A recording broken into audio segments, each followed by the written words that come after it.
Today we're talking about this revolutionary guru. No, Alex, not today. Relax, I'll be back for you another time. Today, we're talking about Mark Tilbury, the man whose thumbnails make it look like becoming a millionaire is just a side quest you finish before dinner. We're gonna see what he's actually about. Can he genuinely help people become millionaires? Is any of his advice original? I'm already doubting it because his thumbnails look like they were generated by the International Fake Guru Thumbnail Association. So one of his videos has over 10 million views and the thumbnail says $300 a day. How does anyone look at that and think, yep, this is definitely going to be a balanced educational video? But let's watch make $10,000 while still going to school. Stupid simple. And see whether he actually delivers or just talks in circles like every other guru. Because maybe, just maybe, this guy has it all figured out. You need to focus on one thing, making your first $10,000. He says you should focus on making your first $10,000.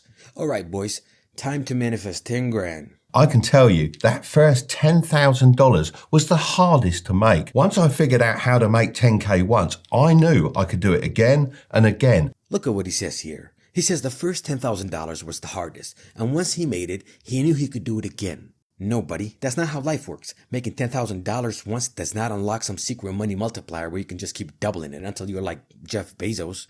He says there are 3 steps. Step 1, pick your income engine. Alright, I'm listening. Please, impress me.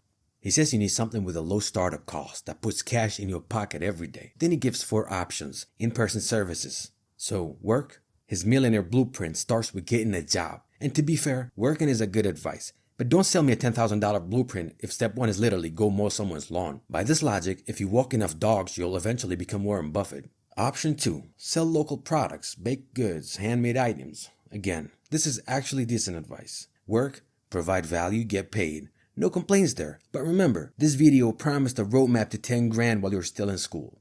Option 3, global products, like clothing brands, dropshipping. Bro, we're halfway through 2026 and this man is still recommending dropshipping. Nothing screams financial freedom like competing against 12 million people selling the exact same Temu hoodie. Option 4, selling online services. There it is, the promised land. This is where every fake guru eventually ends up. Agencies, online services. See, he basically took every guru's advice, threw it in a blender, and somehow got 10 million views. Then I'd go with option 4, selling online services. And then he says, selling online services is the fastest option. Of course it is. But funny how gurus always telling you to start agencies while they make millions selling videos about starting agencies. Where have I seen this before? Most people get stuck at this stage as they spend months or even years trying to perfect their skill. He says people spend months or years learning before offering services. And then he says that's backwards. You should get real-world experience immediately. Oh, so screw the clients then. Take their money, learn on the job, hope for the best. Apparently businesses now exist purely so beginners can use them as tutorial levels. If it were really that easy, why do so many agencies fail? Maybe because there's this annoying little thing called skill. So start by setting your prices under the normal market rate. Earn and learn at the same time. Here he says you should undercharge to learn and earn. Fantastic. Destroy the market while you're at it. Businesses get cheap work. You get experience. Everyone else gets clients asking, but this other guy offered to do it for 20 bucks. And next step, level up your income. He shows a skill pyramid.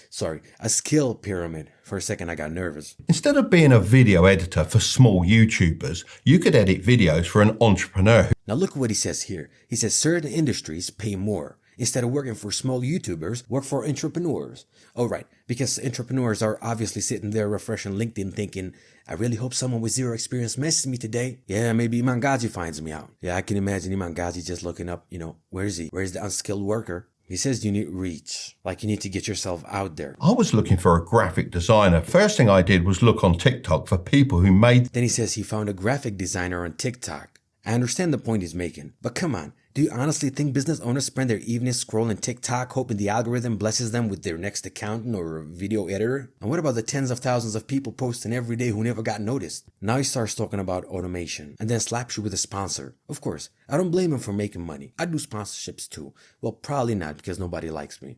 But don't package it like you're running a charity whose mission is creating millionaires. At least start every video with, results may vary. He even says he planned to mention the product anyway, then reached out for sponsorship and they accepted. Honestly, that one is a smart move. I'll give him that. Next, turn your income into wealth. He says until you make $1 million, don't waste your money. Mark, even if you're a billionaire, you shouldn't really waste money, right? That's just called being financially responsible. Then he moves into investing. He reminds everyone he's not a financial advisor, which translates to, if this goes horribly wrong, don't sue me. Then he gives investing advice so generic ChatGPT could generate it in 3 seconds. And then we got another sponsor. Excellent. Students trying to make money, helping Mark make more money, the circle of life. And finally, crypto. There it is. I officially completed a fake guru bingo. He had to get there, man. Look, not everything Mark says is bad. Working hard, building skills, investing, and starting businesses are all perfectly reasonable advice. My problem is pretending this is some revolutionary millionaire blueprint. It's not. It is the same advice that's been recycled by every finance guru for years. Wrapped in bigger numbers, flashier thumbnails, and just enough affiliate links to keep the machine running. But I'm done with Mark for now. See you in the next guru video.